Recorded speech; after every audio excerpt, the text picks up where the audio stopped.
પ્રકરણ 14 બાબુ વીજળી અનિરુદ્ધ બ્રહ્મભટ્ટ અનિરુદ્ધ લાલજી બ્રહ્મભટ્ટ કવિ, વાર્તાકાર, વિવેચક અને ચરિત્રકાર તરીકે જાણીતા છે. તેમનો જન્મ પાટણમાં થયો હતો. તેમણે વર્ષો સુધી કોલેજમાં અધ્યાપન કાર્ય કર્યું હતું. અજાણ્યું સ્ટેશન, નામરૂપ, અન્વિક્ષા વગેરે તેમના જાણીતા પુસ્તકો છે. ચલમન વાટે ઘાટેના 1 થી 5 ભાગમાં વિવિધ પ્રકારના વિશાળ વાચકોને પસંદ પડે તેવા લખાણોનો સંગ્રહ છે. બાબુ વીજળી એ અનિરુદ્ધ બ્રહ્મભટ્ટનો એક લેખ છે, જેમાં તેમણે બાબુ નામના કિશોર ગામડાના છોકરાના જીવંત પાત્રને સુંદર અને સ્પર્શી રીતે રજૂ કર્યું છે. લેખક પોતે થોડા દિવસો ગામમાં રહે છે અને પછી તેનો બાબુ સાથે પરિચય થાય છે. બાબુ એક સરળ, ભોળા અને નિષ્ઠાવાન છોકરાની છબી રજૂ કરે છે, જે જીવનની સાદગી, ભજન, ભક્તિ અને કુદરતી ગ્રામ્ય જીવનને પ્રેમ કરે છે. લેખકના ગામડાની ભાષામાં શબ્દો અને સંવાદો લખાણને વધુ જીવંત બનાવે છે. પોષ મહિનાના છેલ્લા દિવસો. ઠંડી ઓછી થઈ ગયેલી. રાત્રે જમ્યા પછી લગભગ 8 વાગ્યે હું નીકળ્યો. રસ્તે અંધારું અને ઉત્તર ગુજરાતના એક નાના ગામડાનો ધૂળિયો રસ્તો. ફાનસનું પીળું અજવાળું આછું આછું કેટલાક ઘરોમાં દેખાય. લગભગ સોંપો પડી ગયા જેવું વાતાવરણ, સિવાય કે થોડાક ઘરોમાંથી વાતચીતના આછા અવાજો સંભળાય. થોડા દિવસ માટે મારા એક સંબંધીને ત્યાં હું આવ્યો હતો. એ વખતે હું વડોદરામાં માધ્યમિક શાળામાં ભણું, પણ આ નાના ગામથી પરિચિત. થોડાક મિત્રો પણ ગામમાં મને મળી આવ્યા હતા.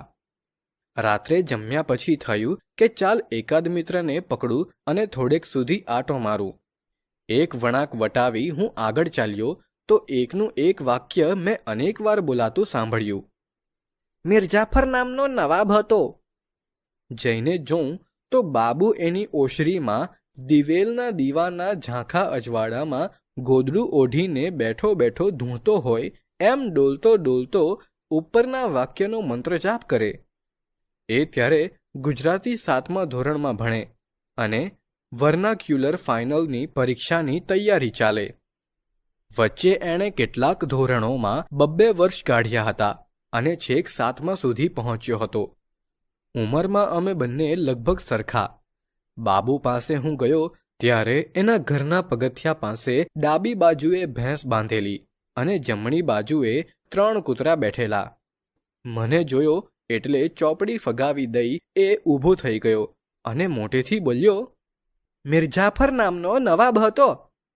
પછી કહે, ત્યારનો ગોખ શું, પણ દિયોરનું યાદ જ નથી રહેતું. આમાં યાદ રાખવાનું છે શું? મિરજાફર નામનો એક નવાબ હતો. તું વાંચતો હતો એમાં એક નથી. સાપાનો ભૂલી જ જાસી. એવું નથી, એનો બીજો એક અર્થ થાય છે, મેં કહ્યું. બાબુની આંખો પહોળી થઈ ગઈ. ચ્યો? મિરજાફર નામનો એટલે કે માત્ર કહેવાનો નવાબ હતો. ઓ તારી બોનનું ભલું થાય. ને એ પુસ્તકના પાનાને કુતૂહલથી જોઈ રહ્યો. પછી થોડી વારે બોલ્યો, આવી ભૂલભુલામણી ચિયમ સાપતા હસી. મિરજાફર ઠોયા જેવો નવાબ હતો એમ સાપતા ઈયોના બાપનું શું જતું તું? પછી ધીરે રહીને બોલ્યો, મિરજાફર નામનો નવાબ હતો. મારી હાહુનું જબરું સોહ. ને એના મગજમાં એ બરોબર ઉતરી ગયું હોય એમ એ હળવો ફૂલ થઈને હસી પડ્યો. તેં ગોદડું કેમ ઓઢેલું? ઓઢ્યા વિના કોઈ યાદ જ ના રહે. એણે હાથની ઝાપટ મારી દીવો હોલવી નાખ્યો અને કહે, હેડો, પ્રસાદ ખાવા જોઈએ. ભાભીને પૂછી જો. એના માને હું ભાભી કહેતો. નાની ઉંમરે એ વિધવા થયેલા. બાબુ એમનો એકનો એક દીકરો. એને મોટો કરતા ભાભીને ઘણું દુઃખ પડેલું. પણ હવે તો બાબુ ખેતી સંભાળી લેતો અને છેક ફાઇનલ સુધી પહોંચ્યો હતો. ગામમાં ફાઇનલથી આગળ ભણેલું ભાગ્યે જ કોઈ મળે. ગામ નાનું એટલે હાઈસ્કૂલ હતી જ નહીં. ગામના છોકરા ફાઇનલ સુધી ભણીને કાં તો પ્રાથમિક શાળામાં શિક્ષક થાય ને કાં તો થાય તલાટી. જે ભણી ન શકે તે ખેતી કરે ને કાં તો દુકાન. માં તો ભજનમાં ગઈ, એ બોલ્યો અને અમે ચાલી નીકળ્યા. ત્રણેય કૂતરા પાછળ થયા. એમાંથી એકને એણે પાછળ આવવા દીધું અને બીજા બેને પાછા કાઢ્યા. આવવા દે ને, મેં કહ્યું. આ ભલાવ ભગત સ, પેલા ઘરની ખબર રાખસી. ગામની ભાગોળે આવેલા રામજી મંદિરમાં અમે ગયા. કૂતરું બહાર બેઠું. જય રામજી કીની બૂમ બાબુએ લગાવી. અંદરથી અવાજ આવ્યો, ઇતના લેટ ક્યું આયા? બાપુજી પढ़ने को बैठा था. क्या पढ़ता था? मिर्जाफर नाम का नवाब था. મેં જોયું તો બાવાજી ખાટલામાં ઠાઠથી બેઠા હતા. મંદિરમાં રામ સીતાની મૂર્તિઓ પાસે દીવો બળે, બાકી બધે અંધકાર. અમે બાવાજીના પગ પાસે બેઠા. એમણે બાબુને દીવી કરવા કહ્યું અને મને રામાયણ વાંચવા બેસાડ્યો. ઘીના દીવાના પ્રકાશમાં નાગરી લિપિમાં મોટા મોટા અક્ષરે છાપેલું તુલસીદાસજીનું રામાયણ મેં મોટેથી વાંચવા માંડ્યું. બાવાજીએ પથારીમાં લંબાવ્યું અને મોટેથી એક ચોપાઈ લલકારી. બાબુએ બાવાજીના પગ દબાવવા માંડ્યા. થોડી વાર થઈ હશે ત્યાં બાબુથી રહેવાયું નહીં, એટલે એણે પૂછ્યું, બાપજી પ્રસાદ બરસાદ કુછ હૈ કે નહીં? બાવાજી મોટેથી હસી પડ્યા. મેં તેરી દાનત જાનતા હું. એમણે ઊભા થઈને અમને બંનેને એક એક પેંડો આપ્યો. જય રામજી કી કહીને અમે નીકળ્યા. કૂતરું બહાર રાહ જોઈને બેઠું હતું. તેને પકડીને એનું જડબું પહોળું કરી બાબુએ પેંડાનો ટુકડો મૂક્યો. કૂતરાને પેંડો ભાવે? મેં પૂછ્યું. પ્રસાદ સ, આગલે જન્મ આ કૂતરું નહીં થાય. ભગત સ, ઈના કપાળમાં ટીલું સ. ખલા મારતું મી ઈના કદી જોયું નથ. બાબુને પહેલેથી કૂતરા વહાલા. આખા મહોલ્લાના કૂતરાની ખાસિયતો એ જાણે. બપોરે એ નવરો બેઠો હોય ત્યારે કૂતરા એના ઘરના પગથિયા પાસે ભેગા થાય. બાબુ કૂતરાના શરીર પરથી ઈતરડા વીણે. કોઈ કૂતરી વિયાણી હોય તો બાબુ મોહલ્લામાં લોટ, ગોળ, ઘી ઉઘરાવવા નીકળે અને શીરો કરી કૂતરીને ખવડાવે. કુરકુરિયાને એ કતીલા કહે. જન્મતાની સાથે જ એણે 2 રૂપાળા કતીલા બોટી લીધા હોય. એ નાના હોય ત્યારથી બાબુ એમને કેળવવાનું શરૂ કરે. કોઈ અજાણ્યું કૂતરું આવી ચડ્યું હોય તો એની પાછળ કેમ પડવું તે બાબુ ફૂડદો ફૂડદો બોલતો દોડતો દોડતો શીખવે. એ નિશાળે જાય ત્યારે એનો ભગત એને મૂકવા જાય અને સાંજે છૂટે ત્યારે લેવા ગયો હોય. નિશાળેથી આવ્યા પછી ઘરના પગથિયા પાસે કૂતરાને એ લાઈનમાં બેસાડી અને કોલ દેતા શીખવે. જો એકાદને ન આવડ્યું તો એને પગથી દૂર ફંગોળે. કૂતરું કાવ કાવ કરતું ભાગી જાય, પણ થોડી વાર પછી પાછું આવીને ઊભું રહે. બાબુ ખેતરે જાય ત્યારે 3-4 કૂતરા તો એની પાછળ પાછળ હોય જ. ભાભીને બાબુ ખોટનો દીકરો હતો, એટલે એને માતાજીના સ્થાનકે રમતો મૂકેલો અને બોલેલા, મારી માં તમારો છે ને, તમે જાળવજો. એવી માનતા પણ રાખેલી કે દર વર્ષે નવરાત્રિમાં માતાજીની માંડવી બંધાય ત્યારે બાબુ માતાજીના ચોકમાં ખેલાતી ભવાઈમાં ખેલ કરે અને સ્ત્રીનો પાઠ ભજવે. બાબુને તો ભાવતું હતું ને વૈદ્યે કહ્યું. માંડવી પાસે લાકડાની પાટો ગોઠવીને સ્ટેજ બનાવ્યું હોય તેના પર નાટક ભજવાય. પડદો નહીં. શરૂઆતમાં ગણપતિનો વેશ આવે. પૂજા વિધિ થાય પછી વિદૂષક પ્રવેશે. વિદૂષકે જોકરના જેવી ઊંચી દિવાલની ચળકતી ટોપી પહેરી હોય અને હાથમાં ચામડાનો પટ્ટો રાખ્યો હોય. સ્ટેજ પર આવીને એ પટ્ટો ફટકારે અને ગાય, વહાલી વીજળીને આ વાતમાં કેમ લાગી વાર. જામતી રાતની શાંતિમાં એનો અવાજ દૂર દૂર સુધી પડઘાતો ફેલાઈ જાય. એનું ગીત સાંભળીને 3 સુંદરીઓ સ્ટેજ પર પાછળથી કૂદીને પ્રવેશ કરે. આવી વિદૂષક વહાલા. આમાં બાબુ એના તીણા અવાજથી જુદો તરી આવે. ઓઢણીમાં છોકરી જેવો જ લાગે પગે ઘૂઘરા બાંધ્યા હોય અને તાલબદ્ધ પગ પછાડતો ઠેકડા મારતો એ ગાતો હોય. ભૂંગળો વાગે અને બીજા અદાકારો સાથે બાબુ તાતા તાતા થૈયા કરતો હોય. એ દ્રશ્ય હું ભૂલી શકું તેમ નથી. એના અભિનયથી ખુશ થઈ છોકરાઓ એને વીજળી કહેતા. એક વેળા મેં ભાભીને પૂછી જોયું હતું, બાબુ પરણશે, ઘરે વહુ આવશે, ત્યારે એ વીજળી બનીને નાચશે?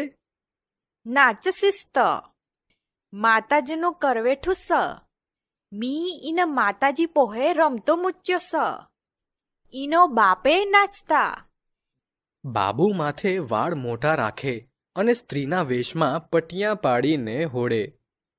બીજે દિવસે કૂવે પાણી ભરવા જતી યુવાન વહુવારુઓ બાબુભાઈ, ચોટલો લેવા તો તમારી પહોંચે આવવું પડશે. કહીને હસીને પસાર થઈ જતી. બાબુ હરખાતો શરમાય અને બળદોને હાંકતો ચાલ્યો જતો. એક સાંજે હું બાબુને ઘેર ગયો. ભાભી ઓટલે બેઠેલા. એકે કૂતરું આંગણામાં જોયું નહીં, એટલે મને થયું કે બાબુ ઘેર નથી. બાબુ ક્યાં? ડોબું પાવા જ્યો સ. બેહો ભાઈ, આબ્બામાં જ જસ. હું બેઠો. ઘર ચોખ્ખું ચણાક. ત્રાંબા પિત્તળના વાસણો માંજીને ચકચકાટ કરીને અભરાઈઓ પર ગોઠવેલા. પાણીયારાની ફરતે દિવાલ પર ચળકતી વાટકીઓ માટી વડે ચોંટાડેલી. બાજુમાં નવા વર્ષે આવેલા ભગવાનની છબીવાળા કાર્ડની હાર જોવા મળે. એમાં શંકર, ગણપતિ, સરસ્વતી, અંબાજી, દત્તાત્રેય, રામ, કૃષ્ણ, કોઈ દેવદેવી બાકી નહીં. દરેક દેવદેવીના ભાલ પર કંકુના ચાંદલા. રાચ રચીલું કંઈ જ નહીં, છતાં ઘર ભર્યું લાગે. શેતરંજીનો એક ટુકડો સામી ભીત પાસે પાથરેલો. બાજુમાં ડામચીઓ.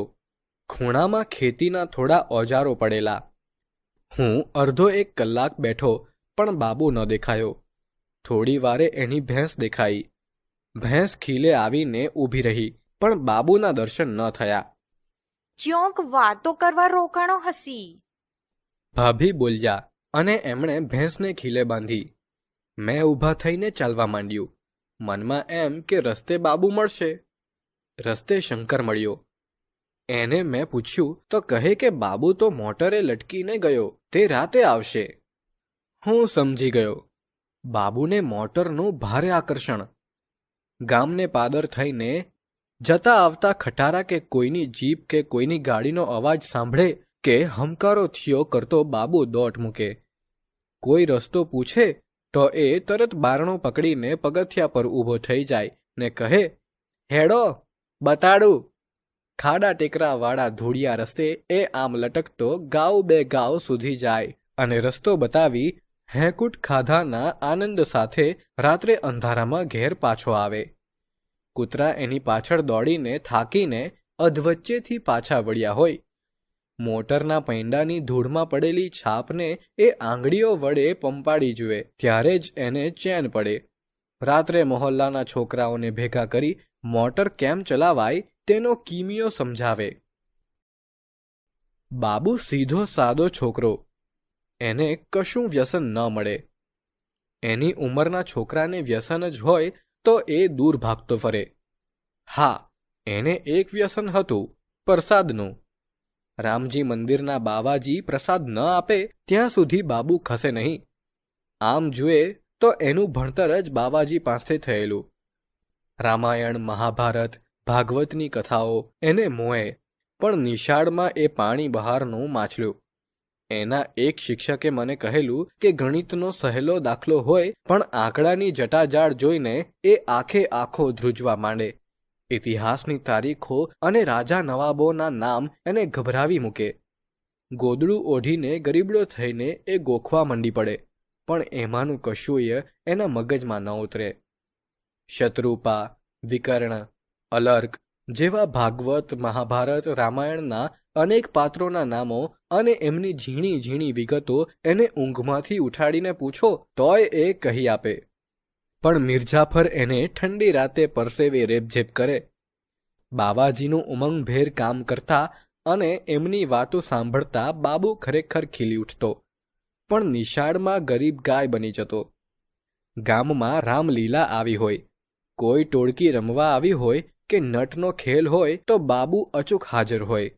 એ રમનારાઓ સાથે દોસ્તી બાંધે, એમનો સાજ સરંજામ જુએ અને જરૂર પડીએ કામ પણ કરે. આવી દોસ્તીમાં જ એ ઢોલક વગાડતા શીખી ગયેલો. પણ એને ઢોલક લાવી કોણ આપે?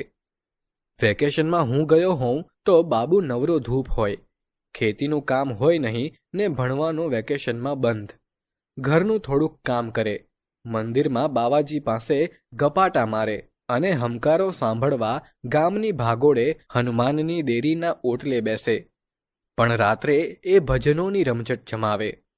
ઉનાળામાં રોજ કોઈકને ત્યાં ભજન મંડળી બેસે. બાબુ હાથમાં મંજીરા લઈને તીણો રાગ કાઢીને ભજન ગાય. જો ક્યાંકથી ઢોલ મળી ગયું તો આનંદનો પાર ન રહે. એ મને ભજન મંડળીમાં લઈ જાય. મધરાતે એનો અવાજ ગામના સીમાડાઓ સુધી પડઘાતો હોય. તારી બેડલીને બુડવા નહીં દઉં જાડેજા રે, ઈમ તોરલ કેસજી જી જી. ફરીથી બોલીને એ મંજીરાની રમઝટ બોલાવે. આરતી થાય ત્યારે એનું એક પ્રિય ભજન અચૂક સાંભળવા મળે.